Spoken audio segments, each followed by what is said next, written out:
Y'all, it's your girl, Nikki, and welcome to my channel for Grown Women Only.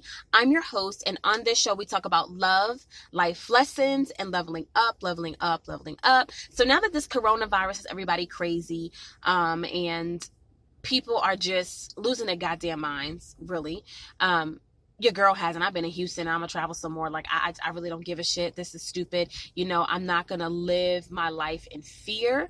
I'm just not going to be controlled by the government and the media and all that dumbass shit. I'm just not allowing it. So in order to keep all my people out there who may be isolated, who are on this quarantine, who are limiting their social exposure, your girl is here for fits and giggles. And I was thinking about a subject and I really wanted to talk about it. Because I think a lot of times women find themselves between a rock and a hard place.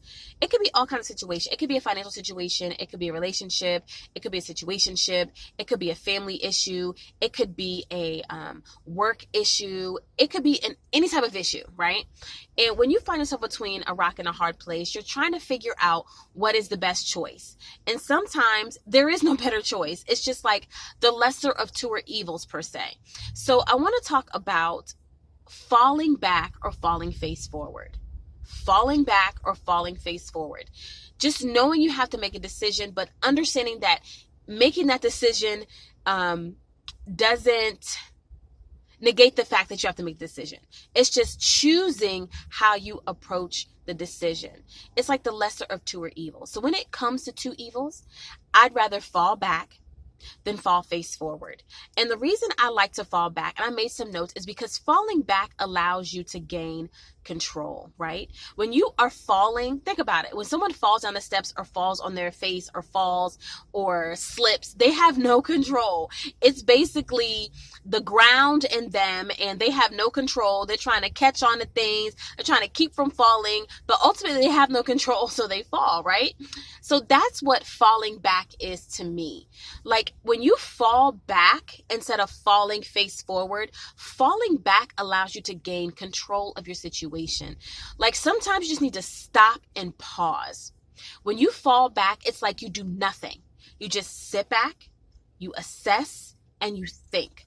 A lot of times people do not think and they make the most irrational decisions, and when the outcome is crazy or unexpected or worse than what they began with, they often wonder how to get in a situation. You got in a situation, you didn't give yourself enough chance to assess it, to gain control. Sometimes, ladies, instead of falling face forward, you better choose to fall back. I'm not saying it's less painful. Falling is painful and so is falling back. But the thing is, when you fall back, you have control. You can figure out what's going on. And sometimes no action is the best action. So ladies, if you have to choose between falling back and falling forward, please fall back because it allows you to gain control. The next thing I like about falling back is it allows you to assess the damage. Okay, so sometimes things are going so quick, right? And they're going so fast that you can't get control of the situation, or it's going so fast that maybe you miss something or something slides past you or something that you should have paid attention to just zips past you like shit. Like, how did I forget that? Like, that is why you need to fall back. When you fall back, you are allowed to assess the damage. Think about it. When you fall, right, you aren't able to really see the damage until everything is already over. But if you know that you're going into a head-on collision, you are allowed to brake, right? You are allowed to brake, position, gain control of that car. Like you are allowing your brain to assess the damage. Okay, you're like, if I keep going through this light and I send to this other car, I might total it. But if I put the brakes on, I may not hit this car. I may not total this car. I may dent it or scratch it, but I'm not going to total it. Nobody's going to be injured. The police are going to have to be called. There's going to be no ambulance. Sometimes you are allowed to assess the damage, right? So if you make a certain decision or move, it allows you to see what could potentially happen. When you fall back, it allows you to assess the damage, see what may happen, figure out or plot a course that may cause less damage. Ladies, sometimes your best choice is falling back. The next thing I want to talk about falling back is it keeps you from further injury. Okay, so, and I think this is really important, especially when it comes to matters of the heart. If you are already hurt, right? Sometimes your hurt can be a scratch or it can be a scar, right?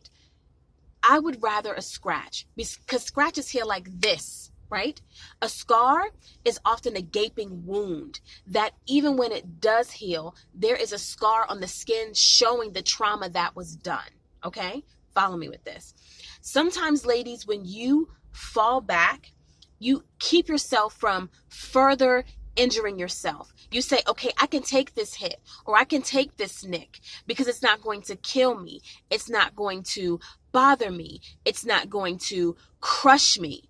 But if you continue to just fall on your face, you don't know what kind of damage you're going to come up with. You could have a broken tooth, a scar on your face, a injury, a cut, a gash, a wound that even though it heals, you will also be able to look at that scar and see the trauma on your skin.